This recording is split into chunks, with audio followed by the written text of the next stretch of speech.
بسم اللہ الرحمن الرحیم۔ سویڈن کے اندر قرآن پاک کی جو بے حرمتی کی گئی، اس کے بعد پوری دنیا کے مسلمانوں نے جس طرح احتجاج کیا، تو اس کے بعد سویڈن کی جو حکومت ہے اس کی منجی جو ہے وہ ٹھک چکی ہے، اور اس کا غرور اور تکبر ہاک میں مل چکا ہے۔ یہ وہی سویڈن کی حکومت ہے جو کچھ دن پہلے یہ کہتی تھی کہ یہ آزادی اظہار رائے ہے، اس کو ہم نہیں روک سکتے۔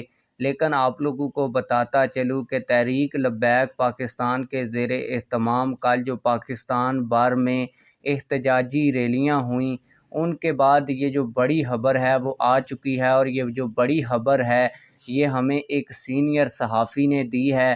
میں آپ لوگوں کو سینئر صحافی کا ٹویٹ بھی دکھاؤں گا اور پوری خبر بھی آپ لوگوں کو پڑھ کر سناؤں گا۔ لیکن ویڈیو شروع کرنے سے پہلے آپ لوگوں سے ایک چھوٹی سی ریکویسٹ ہے، اگر آپ نے ابھی تک ہمارے اس چینل کو سبسکرائب نہیں کیا ہوا تو چینل کو لازمی سے سبسکرائب کر لیں۔ آپ لوگ ویڈیو کی سکرین کے اوپر ایک ٹویٹ دیکھ سکتے ہیں، اور یہ ٹویٹ سینئر صحافی دانش مسعود کے آفیشیل ٹویٹر اکاؤنٹ سے کیا گیا ہے، اور اس میں لکھا گیا ہے کہ سویڈن حکومت کا بڑا فیصلہ، آخرکار پوری دنیا میں مسلمانوں کے احتجاج، اسپیشلی سویڈن کے اندر مسلمانوں کے پرزور احتجاج رنگ لے آئے ہیں۔ سویڈن حکومت آخرکار پوری دنیا میں صورتحال دیکھنے کے بعد قانون بنانے پر مجبور ہو گئی ہے۔ سویڈن میں قرآن پاک کی بے حرمتی کے خلاف قانون بنانے کی تیاری۔ حالیہ قرآن جلانے سے سویڈن کی سلامتی کو نقصان پہنچا ہے۔ سویڈن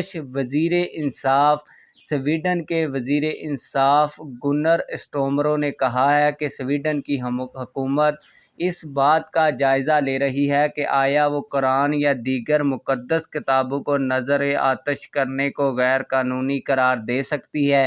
حالانکہ حالیہ قرآن جلانے سے سویڈن کی سلامتی کو نقصان پہنچا ہے۔ سویڈن میں مقیم ایک عراقی تارکِ وطن نے گزشتہ ہفتے اسٹاک ہوم کی ایک مسجد کے باہر قرآن کو نذر آتش کر دیا تھا، جس پر مسلم دنیا میں غم و غصے کی لہر دوڑ گئی تھی۔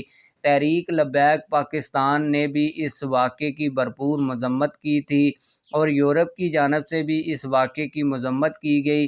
سویڈش سیکورٹی فورسز کا کہنا ہے کہ اس طرح کی کارروائی سے ملک کم محفوظ رہ گیا ہے۔